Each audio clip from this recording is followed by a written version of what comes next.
All right, welcome to Peace of Mind Radio. I am Brian Ramsey. That is Christopher Vaughn. Goes by Chris bust Vaughn. out to Christopher. Goes by Chris, but you know he's. I'm in trouble today. That's what it is. Yeah, that's it. All right, so today's an interesting one. This came from a client. The topic today came from a client meeting that I had last week, and I just thought it was interesting. I think we had done a radio show on this one, but way back. Yeah, went way back.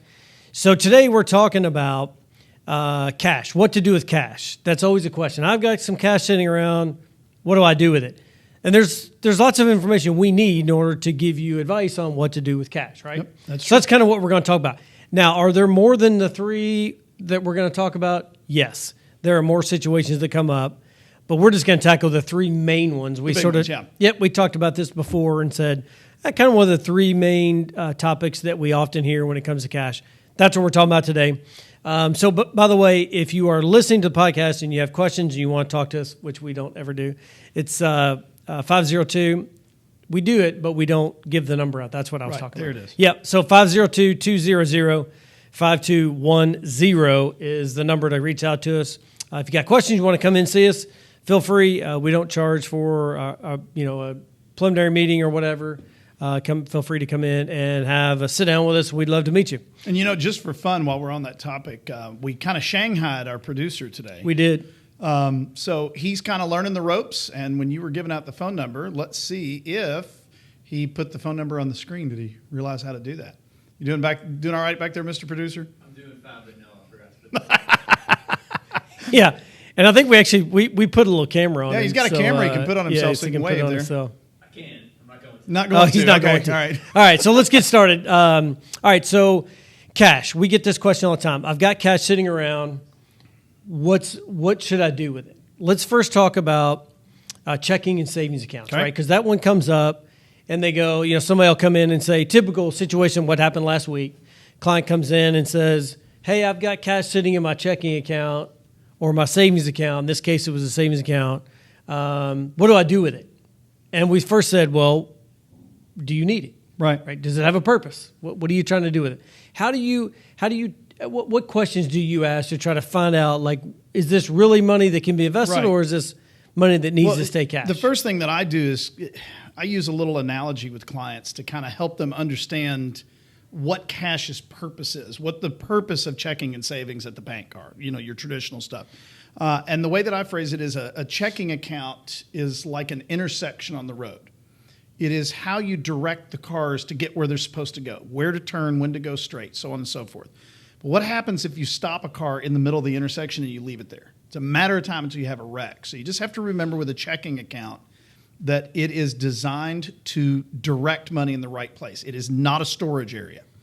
And then on to the same analogy with a savings account. And we're talking about emergency savings typically.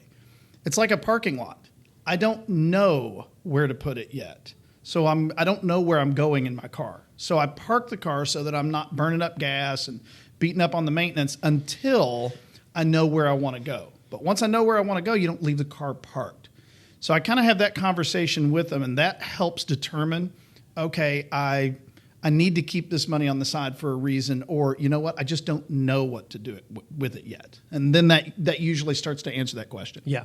You and I are going to have a one-off on that four-way stop with a car parked in the middle, because I'm totally not following that one. I'm sure a lot of people get it. But I'm like, I don't know, go straight, turn, I don't know. But anyway. But it's okay, now, if you're in the middle of the intersection, you're going to be in a wreck, right? I get what you're saying, but so it needs to be moving through the intersection. We'll have a much longer dialogue on that analogy. Right. Anyway, but to your point, I think one of the things that I always tell clients to do is, your checking account really should be sort of your operating account, right? Just a different phraseology that I use and say that's where you're going to pay your bills and get your direct deposits and all that stuff at all. That's kind of the money inflow and outflow.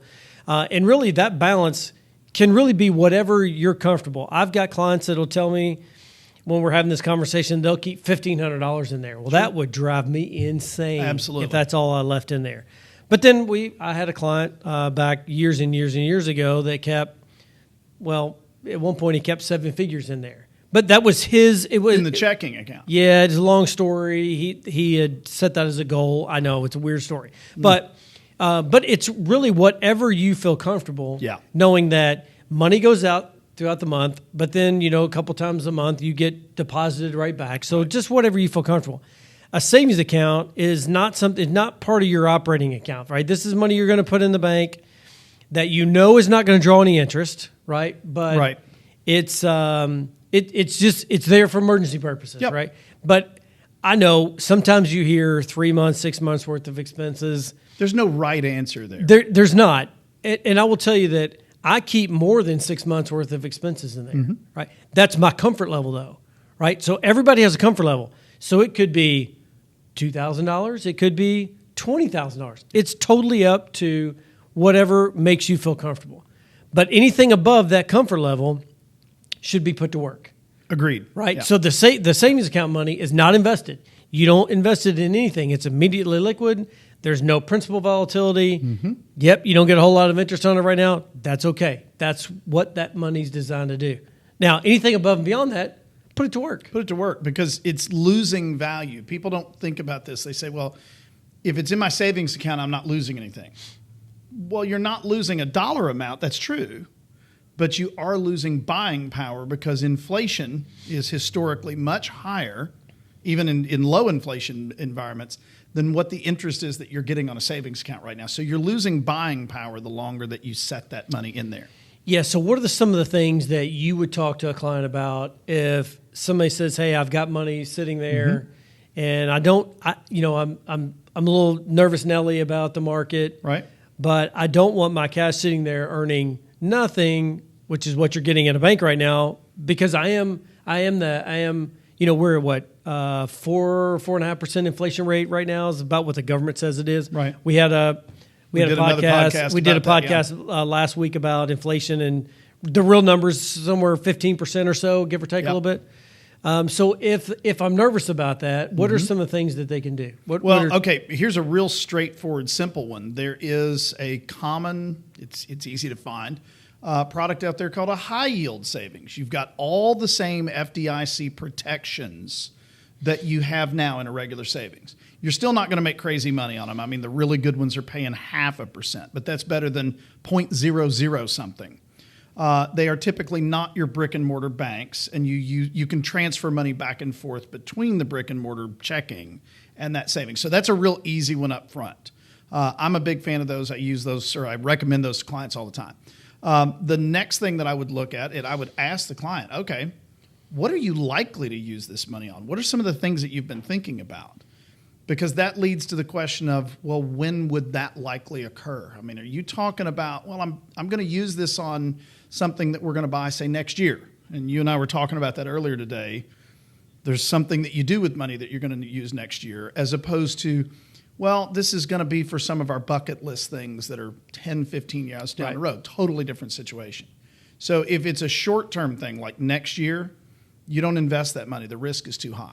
Yeah. Right. Well, yeah, I was thinking if somebody came to me and said, "Hey, I've got this money. I'm worried about inflation because I know I'm losing purchasing power, but I don't want this money's not really earmarked for a mutual fund or an exchange traded fund or something that might lose principal." Right. There are instruments that we have at our disposal where you can get a higher rate of return, a potential higher rate of return, I should say. And so there are some things you got to do, but you have to understand the risk. There's risk associated with anything. Always a risk involved. Always a risk, but there's that trade-off. Are you going to get 6, 7, 8, 9, 10% rate of return? No, you're not, unless there's principal volatility. However, there are options. You just have to sort of say, hey, this is what the purpose of the money is. This is what I'm trying to accomplish.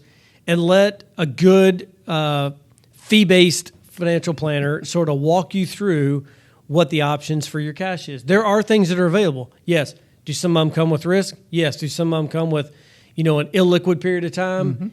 Potentially. So you just sort of have to weigh it out, right? Because we had a client that was in a couple weeks ago, and they're like, hey, I don't really have any need for the money right now. I've got plenty of liquidity elsewhere, but I don't want exposure to, principal volatility.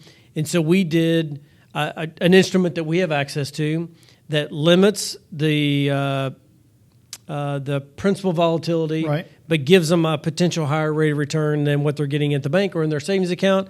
but it does sort of lock up the money for 9 months, 12 months, 18 months or so. So there are options available. You just really have to come in and sort of describe what That's it why is it's you're so trying to do with important to cash. kind of know what the window of time is before you might want to use that money. Because, like you said, there's so many different products that are out there. Some of them require that money be on the sideline for a certain period of time. Right. Others don't. So it's by knowing what the goal is, it helps you determine what you're going to do with that money instead of sitting it on the sideline. And the main thing, you address this, there's always some kind of risk. Including cash sitting in the bank, there's a risk. It's just not Absolutely. investment risk. It's inflation risk. Yeah, It's, yeah. You know, all kinds Purchasing of things power like risk. that. Exactly. So you are taking risk with that money at all times. It's which risk are you willing to tolerate the most of, and which risk do you have the least tolerance for? Yeah. That kind of helps make those decisions. Yeah. So what brought all this up was we had a client that came in last week, or I had a client that came in last week, and they had a lump sum of money, and they said, "Hey, this money is for a specific purpose." They said, "This is what this money's for, but we know we're not going to need it for the next couple of years because they had a child transitioning or a junior in high school, and they were going to wait till after they graduated, and then they were going to do something with the money on a second residence." Okay, so that was the conversation. What do we need to be thinking about? And we were talking about trust and all this good Right. stuff, all that conversation. But we came back to the money. And I always had this general rule of thumb, and I want you to tackle this too. Okay. So I always had this general rule of thumb to say that if money has a specific purpose and a specific date, less than 2 years, don't invest it. Yeah. Don't do anything with it. I get it. I hate the fact that it's going to sit in the bank and it's going to draw near nothing or 1% in a high yield money market account or a high yield savings account or something like that. I get it. And you have a lot of money sitting in there and you get $1.25 in interest for the month. It's painful or frustrating. But I will tell you, if it has a specific purpose, meaning you're going to buy a second home or you're going to buy a car, that money's to pay for college first Right. couple years of college. Anything that you know that you're going to use that money to do something specific with it, and it's less than 2 years, don't invest it. Right. That's my general rule Right. of thumb. Now, could you do it? Yeah, but what you don't want to do is get in a position where you What take if the market goes down at the there you wrong go. time? $200,000, and all of a sudden you're behind the 8 ball, and you need that money, Right. and then you're like, hey, now I got to come up with another 25 grand because I'm down 25,000, and that investment, it's just not worth the headache. It is right. not worth it. So You don't want your goal to not happen because you took a risk. yeah. That's just bad business. Yeah. So, but again, to your point earlier, if somebody says I've got $200,000 and I know I'm not going to use it for let's say 2 years or 3 years, and I know it's at least that far out, there are some things that you can put in place that maybe are a 12-month product Right. or something that we know is going to be liquid at that point, there are products. I don't want to say anything because then we'll be in compliance. Yeah, we'll get in trouble. Yeah, and then have to explain why I said anyway. It's just not worth it. Trust me. But no, to your point, there are lots of products that are out there Yeah. from a lot of different sources that can say, okay, you can't use your money for this period of time. If you do, there's some kind of penalty. Right. Or in some cases, you can't. And you won't lose anything, but there's a potential to earn. So that's where the time frame comes in. If you know you're not going to use it for 3 years, then there's lots of things like that that are involved, or Yeah. that you can get access to, I should say. Yeah. So the other thing I'd say is when we're doing financial planning, we're doing a plan for a client. It's interesting how we'll talk about cash, the important role that cash plays in a financial plan. We sometimes get that, well, I thought all the money had to be put to work or whatnot. But we just named 3 situations where cash plays an important role in your overall financial plan. And sometimes it plays an even more important role because we don't need any principal volatility. That cash has to be available to fund retirement or fund that, next car or fund your kids' college fund. There's all kinds of different reasons that cash needs to be available in order to fund certain expenses and certain expenses along the way. So cash plays an important role. Those are kind of the 3 main things that we hear about, right? What do we do with checking and savings? Again, that is a personal preference. There are some rules of thumb. There's a guy out there that has a fairly Very similar name. well, actually, the exact same last name. He just missed it. He messed up on the first name. But anyway, so he would tell you that it's 3 months. It's 6 months. 6 months. Yeah. 6 months worth of expenses. Don't touch it. And again, that's a great rule of thumb. Absolutely. Right? But I will tell you that there are people that can manage with less than that. There are people that need more than that. Right. But it's to me, it's just a personal preference. Number two, if you have cash sitting around, you got inflation fears, you have purchasing power risk, which can be an issue. So there are some strategies you can put in place in order to offset inflation, or at least mitigate the impact of inflation and purchasing power, longevity, purchasing power. And then the third thing we talked about was if money has a specific purpose in a specific time period, less than 2 years, don't invest it. Don't subject it to principal volatility. It's just not worth it. Amen. Right? I don't think I could add to that. Okay, good. You're not supposed to. No, There you go. I'm done. No. All right. Hey, listen, appreciate you watching.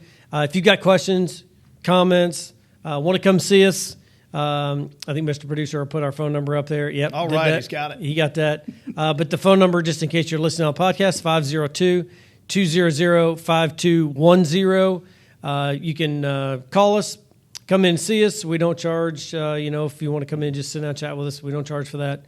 But anyway, we have 3 other podcasts. One is a little bit on hiatus right now because we're sort Two of... other podcasts. There's 3 No, total. sorry. We have 3 total. Sorry. Yeah, there Yeah, you go. 3 total. So we have this one, which is Peace of Mind Radio Podcast. That was more financial-related topics. We have a second one that is called Connecting the Commonwealth. That one's on a little bit of a hiatus. We need because some of- people. Well, we need people, but we also are so caught up doing the other ones that one's True. That one's a little bit. But anyway, that's a cool one. It's about entrepreneurship and business owners here in town. That's a cool one, so go check it out. And then we have everybody's favorite podcast. Can you say it? Yeah, Burgers and Bourbon. All right. I got that one down. You got pat. it down. Burgers and Bourbon. That's a really fun one. We review burgers and bourbon, so make sure you check that out. But if you got any questions, comments about anything that we do here, we'd love to hear from you. And I think that's it. Yeah, that's all I've got. Any no additional comments or anything? Very good. All right. Well, listen.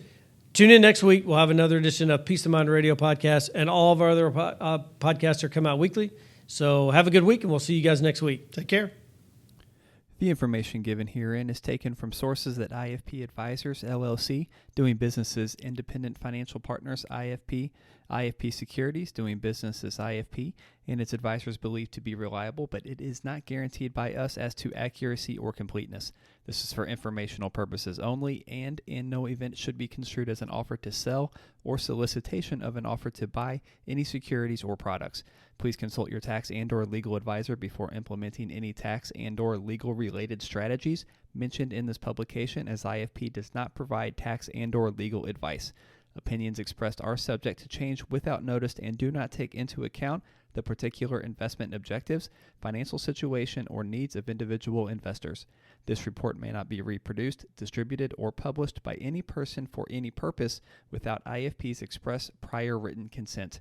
Securities offered through IFP Securities, LLC, doing business as Independent Financial Partners, IFP, member of FINRA and SIPC. Investment advice offered through IFP Advisors, doing business as IFP, a registered investment advisor. IFP and Family Wealth Planning Partners are not affiliated. The information given herein is taken from sources that IFP Advisors, LLC, doing business as IFP, IFP Securities, LLC, doing business as IFP, and its advisors believed to be reliable, but it is not guaranteed by us as to accuracy or completeness.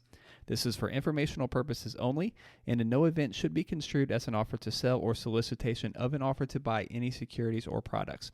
Please consult your tax and/or legal advisor before implementing any tax and/or legal related strategies mentioned in this publication, as IFP does not provide tax and/or legal advice. Opinions expressed are subject to change without notice and do not take into account the particular investment objectives, financial situation, or needs of individual investors.